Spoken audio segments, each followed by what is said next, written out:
Bismillah wa bihamdih. Assalamualaikum warahmatullahi wabarakatuh. Alhamdulillahi rabbil alamin. Wassalatu wassalamu ala asyrafil anbiya'i wal mursalin sayyidina wa habibina wa syafi'ina wa maulana Muhammadin sallallahu alaihi wasallam wa ala alihi wa sahbihi ajma'in. Subhanaka la ilma lana illa ma 'allamtana innaka antal alimul hakim. Subuhun qudusun rabbuna wa rabbul malaikati war ruh. Hasbunallahu wa ni'mal wakil. Anqalabu bi ni'matin minallahi wa fadlin lam yamsasum su' wa taba'u ridwanallah wallahu dzul fadlin azim. Allahumma anfa'na bima 'allamtana wa 'allimna ma yanfa'una rabbi zidna ilma. Amin ya rabbal alamin. Hadratul mukarramin wal mukarramat yang kami muliakan, bapak-bapak, ibu-ibu, jamaah salat zuhur. Puji syukur kita panjatkan kepada Allah, baru saja kita melaksanakan salat zuhur berjamaah. Kita berdoa dan berharap mudah-mudahan ibadah-ibadah kita, aktivitas kita, kerja kita di hari ini semoga semua tercatat sebagai ibadah yang diterima oleh Allah Subhanahu wa taala. Amin ya rabbal alamin.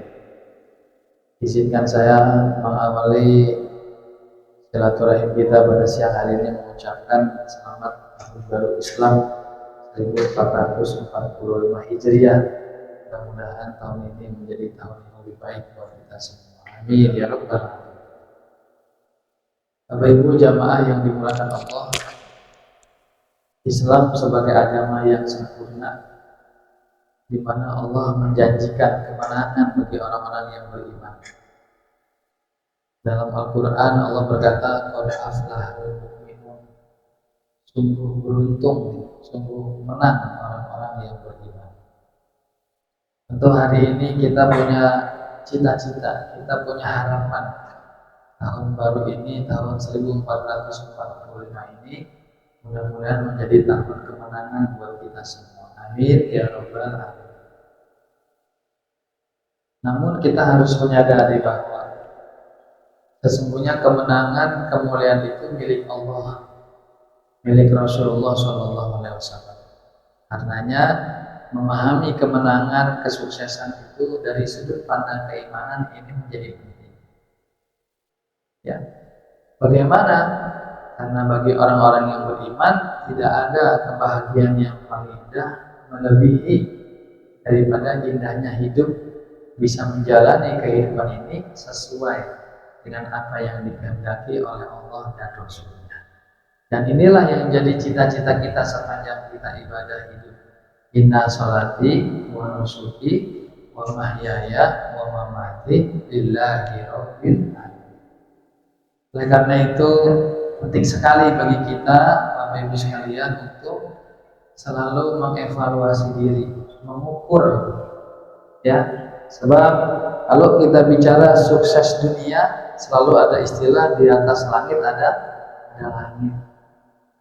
Terakhir kita kemarin mendengar sambutan seorang tokoh insinyur yang luar biasa yang sempat menjadi presiden di negara kita, tapi sudah meninggal. Bagaimana beliau lebih bahagia seandainya boleh memilih, tidak perlu harus jadi seorang teknologi, tapi cukup memahami agama saja. Karena begitu di hari tua dia kembali kepada pencarian apa yang mau dibawa pulang ketika menghadap Allah Subhanahu wa taala. Nah, makanya Bapak Ibu jangan sampai ada istilah lagi sehat tidak merawat, lagi sakit pengen buru-buru sehat. Kalau begitu kadang-kadang ya, lagi luas, lagi sempat, tidak peduli kepada bekal akhirat. Tapi begitu sudah mulai tidak berdaya, duit sudah tidak banyak, baru pengen sedekah, pengen salat, pengen ini. Oleh karena itu, saya mengajak kepada Bapak Ibu sekalian, ingat ad-dunya mazra'atul akhirah. Kata Nabi, dunia ini tempat menanam, tapi metiknya di akhirat. Ya, jangan sampai nanti Bapak Ibu merasa sukses nanam sesuatu di dunia lalu dipetik di dunia. Apa? Ya sudah, yang namanya urusan dunia, bicaranya masalah uang, kita cari di dunia, kita habisin di dunia, selesai sudah. Tapi Rasulullah tidak menjelaskan dunia itu begitu. Yang dijelaskan Nabi, dunia mazra'atul akhirah. Dunia ini tempat bercocok tanam, panennya di akhirat. Oleh karena itu, jangan sampai capeknya kita, lelahnya kita di dunia hanya selesai kita nikmati di dunia, jangan. Maka kita usahakan perjuangan kita, lelahnya hidup kita ini bisa kita ambil pahalanya di akhirat. Oleh karena itu, lelah yang mana? Nah, perjuangan yang mana yang kita harus lakukan di dunia? Perjuangan yang semuanya dipersembahkan untuk Allah Subhanahu wa Ta'ala. Kalau kita mencari kebutuhan hidup keluarga, itu kebutuhan kita apa kebutuhan Allah?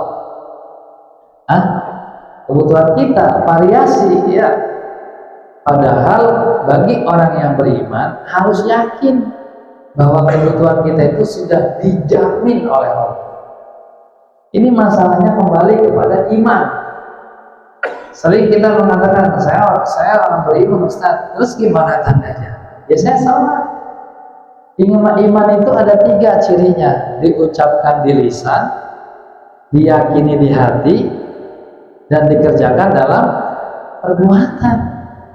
Mungkin lisan kita mudah, saya beriman. Mungkin pekerjaan keimanan kita yang mudah kita lihat, sholat. Tapi ada satu hal yang sangat-sangat sulit, tapi ini jadi penyebab, yaitu keyakinan.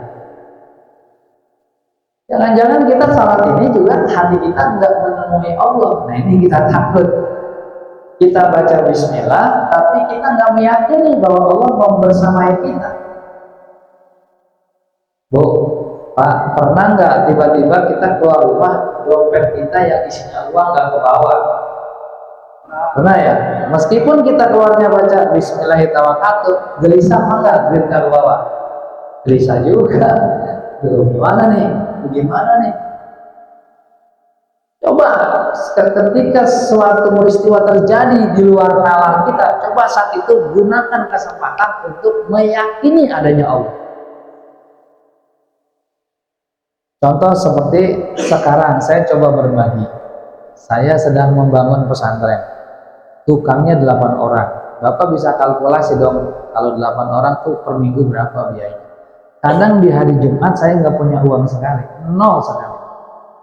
Maka kenapa?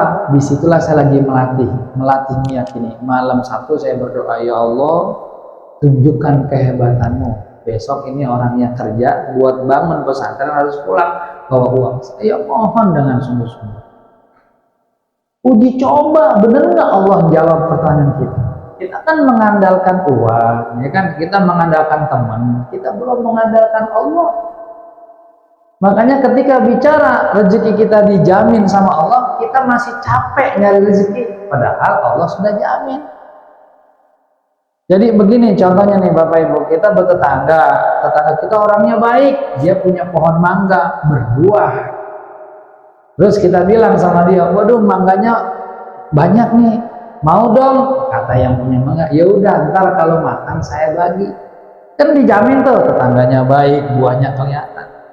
Tapi kita maksa sama yang punya pohon mangga itu. Udah jangan lama-lama karena maksa. Apa kata yang punya pohon mangga? Ya sudah, kalau kamu mau maksa, ambil aja sendiri. Diambillah itu naik pohon mangga, ya ternyata di pohon mangga itu banyak semutnya. Akhirnya mangganya nggak seberapa, semutnya yang ngegigit. Akhirnya turun dari pohon mangga, tubuhnya pada kena gigitan semut, sementara mangganya masih muda. Itu begitu kita maksain diri. Tapi tetangga yang sebelah karena dijanjiin, dia diam-diam aja. Begitu panen, dia duduk manis, datang mangga matang-matang tanpa tubuhnya digigit semut. Kita begitu sama rezeki, rada-rada maksa. Tapi ama to'at rada-rada males, betul nggak? Kalau sama rezeki semangat. Coba saya mau tanya, masuk kantor jam berapa? Jam 7. Berangkat dari rumah jam berapa? Jam 6. bisa jadi setengah 6. Kalau yang jauh selatan. Nah sekarang kalau Johor atau di rumah dah maghrib atau isya jam berapa? Wudunya jam berapa wudunya? Pernah nggak 1 jam sebelum sholat udah wudu? Kenapa orang tua kita berkah? Karena dulu orang tua kita kalau mau sholat minimal 15 menit udah wudu, udah duduk di musola. Orang tua kita dulu tuh, saat kita masih kecil nih, kalau maghrib nih, sebelum azan maghrib itu ada yang selawatan, kita lari-larian di lapangan ya, masih kecil tuh ya, pakai kain sarung. Kalau nggak pakai peci, kata orang tua kita, Mas, kamu kalau nggak pakai peci nanti kampret itu suka ngelepasin kutu-kutu kepala, begitu ditakutin ya dulu begitu. Apa yang ingin saya kita lihat, orang tua kita dulu itu mau sholat, prepare-nya itu 15 menit. Sehingga Allah jatuh cinta kepada mereka. Sama kayak kita Pak, kita punya acara, belum dibuka, udah nyampe. Seneng nggak tuan rumah? Sekarang Bapak mengundang orang jam 7, nyampe jam 9, seneng apa gondok? Kecewa. Udah mau dibagi uang, udah dikasih fasilitas, pakai telat lagi. Kecewa kita. Perusahaan juga begitu, manusiawi. Nah, apalagi Allah. Apa yang hari ini membuat kita menjadi masalah? Kita belum berjuang sungguh-sungguh memperbaiki hubungan kita sama Allah. Padahal kalau kita memperbaiki hubungan kita kepada Allah, nggak usah ditanya bagaimana Allah memperbaiki hidup kita. Ya, jadi makanya kalau hari ini Bapak Ibu punya niat, Ustadz tahun ini saya pengen jadi orang yang sukses, yang menang. Udah rumusnya SK Nabi Muhammad SAW. Nabi kita ini punya SK, surat keputusan dari Allah SWT. Ketika beliau berdakwah selama di Mekah kurang lebih 13 tahun, kemudian di Madinah 10 tahun, Nabi Muhammad dari Mekah kampung halamannya diusir, ya, disakitin, sehingga Nabi kita hijrah dari Mekah ke Madinah. Hijrah itulah yang kemudian oleh Umar bin Khattab dijadikan dasar perhitungan tahun Islam. Makanya tahun Islam disebut tahun Hijriyah, itu begitu. Dari Nabi punya pengikut hanya sekitar 50 sampai 70, Nabi pindah ke Madinah, tiba-tiba seluruh kota Madinah udah rindu sama Nabi. Makanya Nabi nyampe di Madinah, mereka menyambut Tala'al badru alaina. Karena Nabi Muhammad dibonceng atau dibonceng sama Abu Bakar, masyarakat Madinah yang belum kenal Nabi menganggap Abu Bakar lah Nabi Muhammad. Lalu Abu Bakar menyadari ini orang Madinah nggak tahu, maka Abu Bakar mengambil sorbannya lalu menutupkan sorban itu di kepala Nabi, sehingga orang Madinah baru tahu, oh yang Nabi Muhammad kayak gitu tuh. Akhirnya semua masuk Islam. Nabi berdakwah di Madinah dengan tenang, tapi sebagai manusia biasa Nabi kangen nama kampung halamannya Mekah. Kurang lebih 8 sampai 9 tahun turun SK surat kemenangan. Idza jaa nasrullahi wal fath. Oh, turun. Apabila sudah datang waktunya kemenangan dan penaklukan kota Mekah. Wa ra'aitan nasa yadkhuluna fi dinillahi afwaja. Kamu lihat manusia berbondong-bondong masuk agama Allah. Jadi Nabi kita, Nabi besar Muhammad SAW, tanda-tanda kemenangan akan didapat. Nabi kita sudah berhasil membuat masyarakat Madinah beribadah, dan ketika Nabi kita masuk ke Mekah, tanda kemenangan beliau di Mekah semua berbondong-bondong masuk agama Islam. Jadi apa tanda kemenangan? Semakin banyak orang yang kembali kepada Allah, semakin kemenangan itu dekat. Sekarang bapak-bapak kalau di rumah sholatnya masih apa? Sendiri, kalah. Bapak punya istri, katanya istrinya ini adalah pendampingnya, tulang rusuknya yang kiri. Orang menikah biar sempurna agamanya. Ngapain punya istri di rumah sholat sendirian? Istri jangan dijadiin teman kondangan mulu, jangan. Kalau kondangan istri diajak, kalau ngopi sendiri nggak ngajak istri, ada. Istrinya begitu lagi. Suami jangan dijadikan sebagai palang pintu rumah, jangan. Jadikan suami kita imam. Kan waktu nikah begitu. Ya Allah, saya hidup sendiri, saya pengen punya imam yang menuntun saya kepada ridhomu. Itu buktiin janji-janji kita kepada Allah. Kenapa rumah tangga banyak gak berkah? Awalnya janji manis, begitu udah menikah, kau tinggalkan aku. Coba praktekin yang begitu-begitu, kan kagak pakai modal. Bu, aku nanti sore kayaknya nggak bisa berjamaah di masjid. Bisa nggak dampingin sholat maghrib di rumah berjamaah? Berarti ada dua orang yang berjamaah. Ingat, kata kunci kemenangan berbondong-bondong melaksanakan ibadah.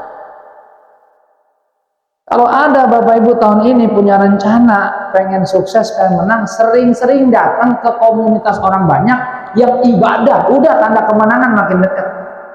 Tanda kemenangan makin dekat. Rajin sholat berjamaah itu semakin dekat tanda kemenangan. Hadir ke pengajian, maulid akbar semakin dekat. Tapi kalau ibu bapak ngadain kumpul-kumpul yang di dalamnya ada maksiat, tanda kehancuran makin dekat. Contoh, nyunatin anak, orang diundang, bagus nggak? Sampai di rumah kita dikasih fasilitas maksiat. Panggil artis yang pakaiannya segini, ada begitu? Ada nggak begitu? Cakep dah tuh, udah dekat sama kehancuran. Tapi kalau kita kumpul orang banyak, panggil guru, baca rawi, ada dakwah agama, yang bangga siapa? Baginda Nabi Muhammad SAW. Yang bangga Nabi. Kenapa? Wa ra'aitan nasa yadkhuluna fi dinillahi afwaja. Kamu lihat orang berbondong-bondong menegakkan agamamu karena sebab kamu. Kata Allah, angkat dia segera derajatnya. Amin. Gitu. Makanya Bapak Ibu, terus gimana Ustaz? Ya gampang caranya. Selama ini kan kita merasa kita bukan ahli agama.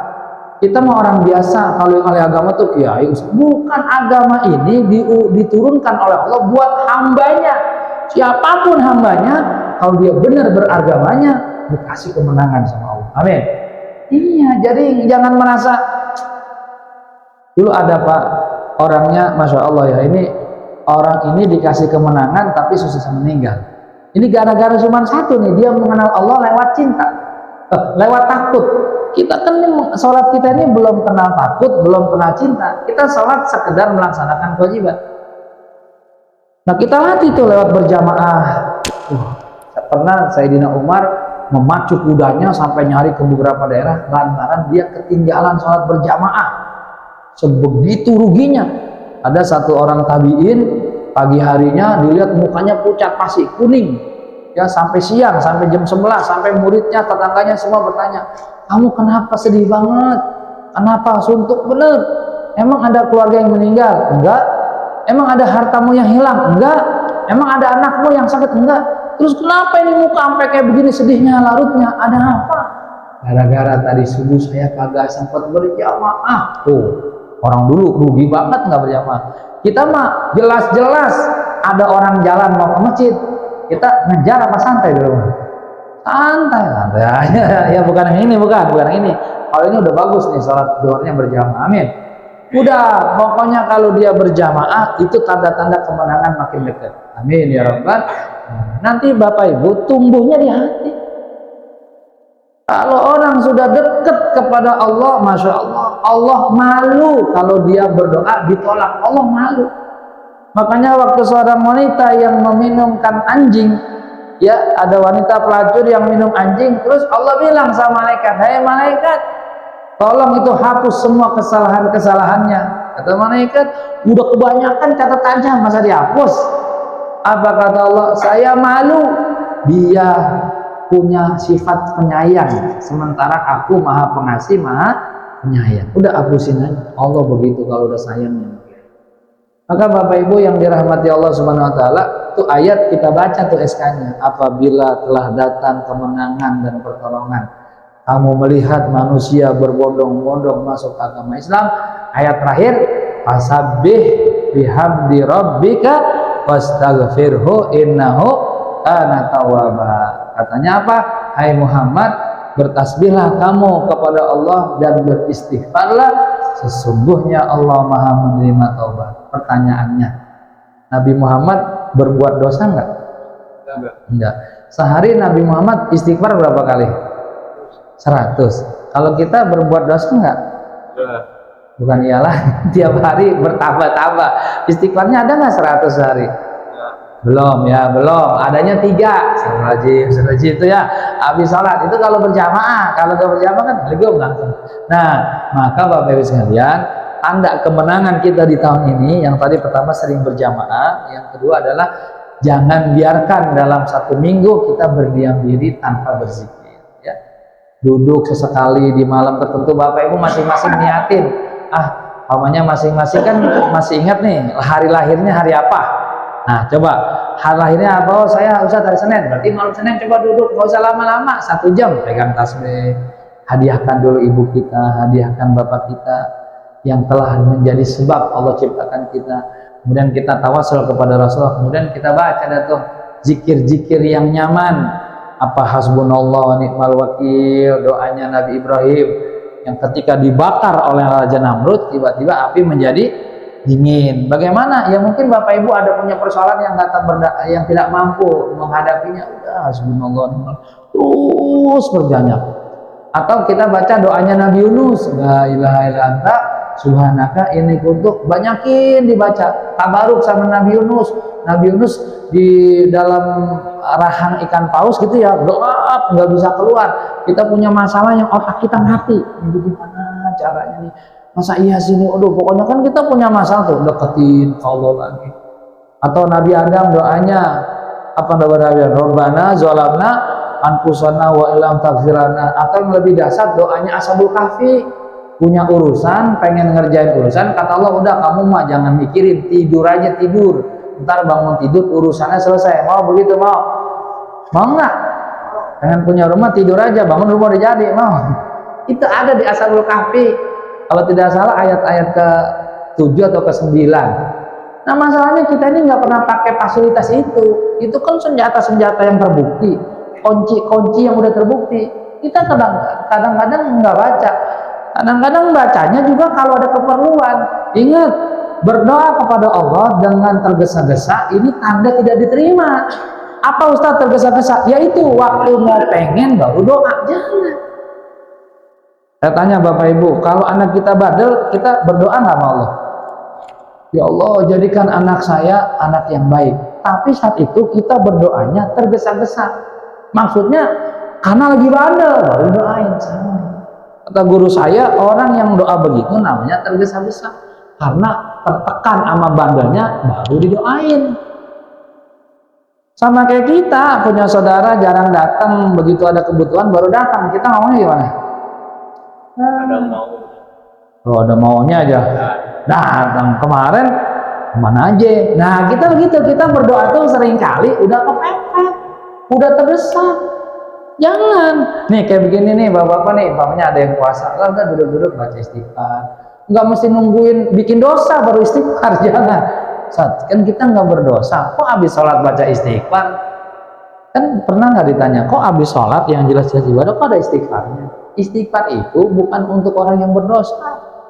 Istighfar ini, wirid ini kayak tabungan, saham. Kira-kira Bapak Ibu biar udah punya duit terus masih mau nggak dibagi duit? Iya, nabung, simpan sewaktu-waktu dibutuhkan. Orang yang zikirnya banyak di akhirat bisa nolong saudaranya lewat zikirannya yang dia punya. Itu begitu. Makanya di daerah-daerah Banten itu ada istilah atakoh. Apa itu atakoh? Orang meninggal lalu dibebaskan dengan wirid la ilaha illallah sebanyak 100.000 atau 500.000. Kan dibayar tuh yang baca. Itu sebenarnya ada amalannya. Jadi Bapak banyakin zikir gitu. Nah ini kalau dua hal tadi nih kita canangkan di tahun ini nih, yaitu berjamaah sama berzikir. Mudah-mudahan saya doain siapa-siapa yang hari ini hadir yang tahun kemarin niatannya belum kesampaian, mudah-mudahan tahun ini disampaikan oleh Allah Subhanahu wa taala. Amin. Yang pengen punya rumah jangan ngontrak mulu, mudah-mudahan punya rumah tingkat. Amin. Yang punya mobil, pengen punya mobil, habis selama ini numpang mulu. Tapi jangan juga nanti punya mobil naruhnya ribet lagi aja, jangan ya. Mintanya satu paket sama Allah. Mudah-mudahan punya mobil sama supir-supirnya. Amin. Kalau sekarang kan udah dikasih tuh yang Transjakarta namanya ya, ada supirnya tinggal naik. Nah, kita minta sama Allah. Allah itu maha apa? Maha pencemburu kalau nggak diminta. Jadi Allah itu kalau kita nggak minta kesel Allah tuh. Makanya minta sama Allah itu perintah.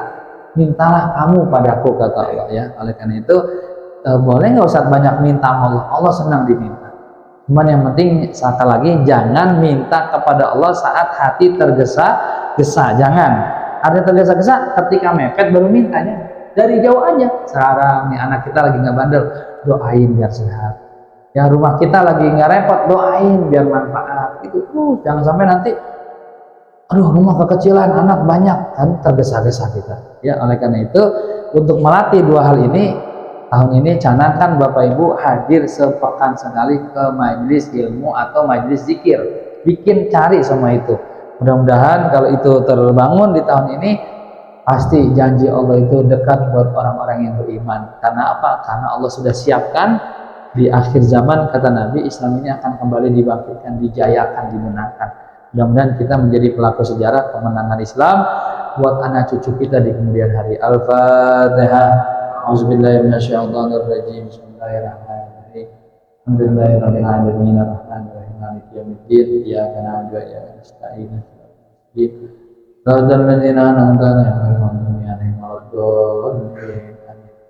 Terakhir ucapan terima kasih dan selamat kepada teman-teman yang kemarin melaksanakan kegiatan Mabit.